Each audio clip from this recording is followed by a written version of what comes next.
So today I'm going to go through a typical strength workout of mine. And as a mountain biker, there's three things that I think are super important as it comes to strength training and improving your cycling. So first of all, I think strength training can really improve your balance on the bicycle. Think of if you're going down a fast trail, you hit a rock, it bounces you off track, and you need to pull your whole body together to regain your balance. So pure core strength and agility, all of that can be taught and learned through strength training, and I think those provide a great benefit to any cyclist. Second of all, strength training can really help you prevent fatigue on the bicycle. So as you're going out on a long ride, hours long, over rocky terrain, up and down hills, your body's just going to be prone to fatigue. And it's not necessarily just muscular fatigue, but it's joint fatigue, it's other weaknesses showing themselves, old injuries resurfacing. And so having a strong base can really prevent that fatigue from setting in over time.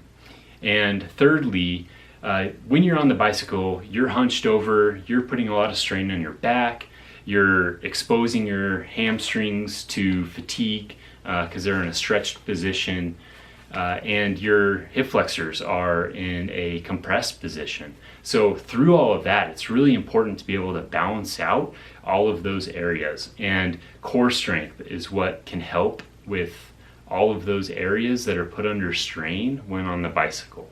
So when I talk about core strength being important to a mountain biker, it doesn't just mean the abdominals, but it also means the glutes, it means the obliques, and it does mean the abs, but really it's being able to tie all of this together. These are your primary movers and stabilizers when on the bike. So having good strength and explosiveness in all of these areas will be key to improving your biking power. So if I had to choose one piece of equipment to provide a great strength workout for cyclists, I would choose the kettlebell.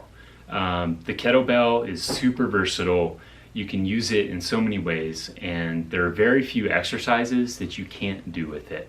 The kettlebell is also kind of unbalanced, and it creates you to have to stabilize as you're going through movements.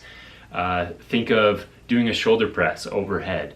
With a dumbbell, it's stabilized, it's balanced, but with a kettlebell, it's kind of awkward and misshapen. So you really have to stabilize with all those shoulder muscles as you go through that movement. And also the kettlebell, you can do explosive movements that you can't really do well with a barbell or a dumbbell. Think of kettlebell swings or overhead presses. You can just move through the movement a lot quicker, but also a lot safer than you can with other weight equipment. The typical strength workout that I like to perform isn't just strength, but it gets my heart rate up a little bit too.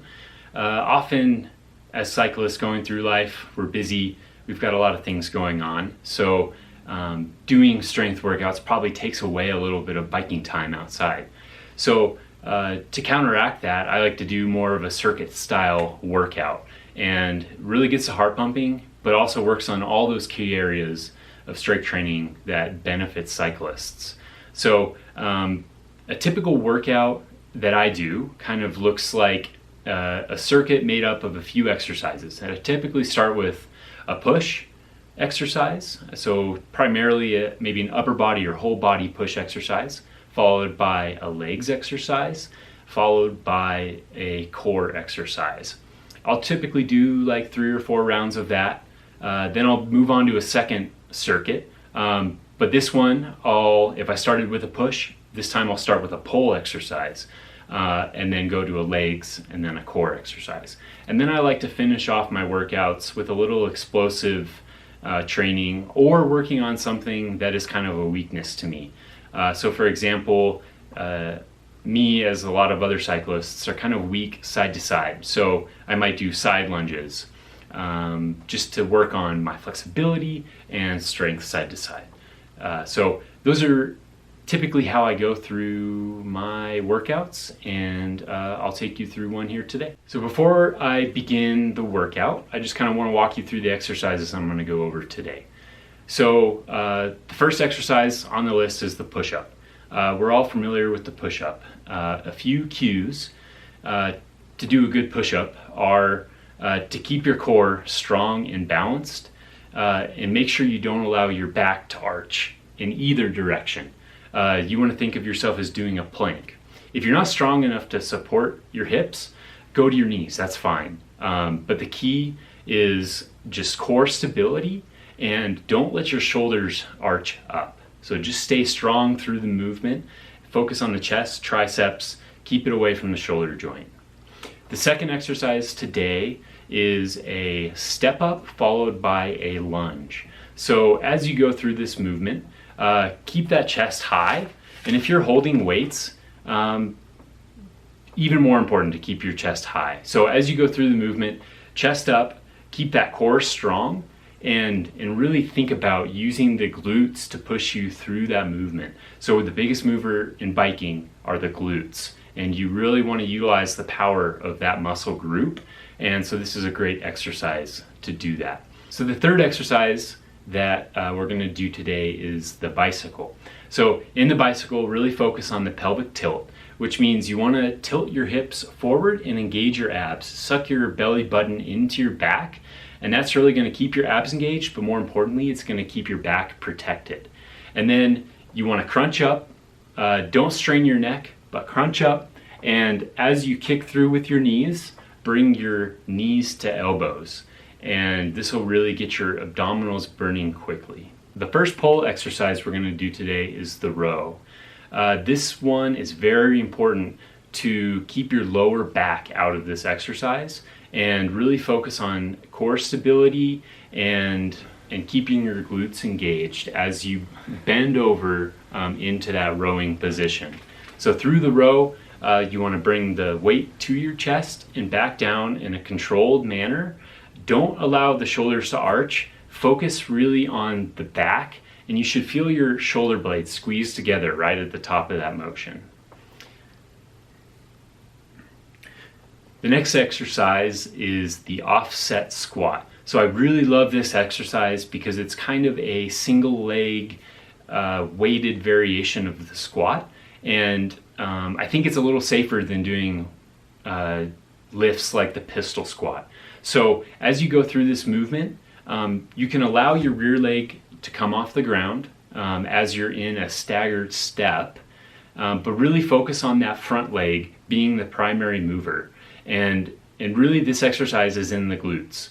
A lot of times it feels like squats should be in the quads, but really think of it as a glute exercise. Again, through the movement, keep your core engaged, chest up, and if you're holding a weight, even more important to do so. I would recommend staying unweighted on this one at first, and I think you'll get a lot of benefits out of this exercise. Okay, the next exercise is the side plank. As cyclists, like I mentioned before, we're usually pretty weak in our side-to-side motion, but this also means maybe our outer hips and obliques are also weak. So the side plank is a great way to counteract some of the effects of being on a bike in a single plane of motion for a really long time. So to make this exercise harder, you can do a couple things. You can dip your hips and kind of do like a side crunch through the movement. Through this, make sure your back stays in a single plane. Don't allow your back to kind of turn or arch or do anything as you lift your hips. Keep that in a single plane. Or second, you can kind of raise your upper leg, but again, keep your core strong through this. If you're not ready to do that, no need to. Okay, as I like to say, I like to finish off my workouts with something I'm weak at. So the side lunge is a good way to target some muscles that kind of don't get a lot of action on the bike. So through the side lunge, you want to take a wide, almost sumo stance, and it's going to be really important. Don't go deeper than you can, and also don't go so deep that your weighted heel comes off the ground. So if you're doing this weighted, just lunge to one side, again, keeping the abdominal and core strong and chest up, and go as deep as you can until you feel a stretch somewhere in the back or the hips, and then raise up to the center position and repeat on the other side. Okay, and then the final core exercise of the day is the Superman plank. So you're going to start on your hands and feet in a push-up position, and this really engages your glutes and core and shoulders all at the same time. And focus on keeping the core strong. This is a really good one for activating those glutes in a way that you might not be used to, but this will have great benefits once you get back on the bike.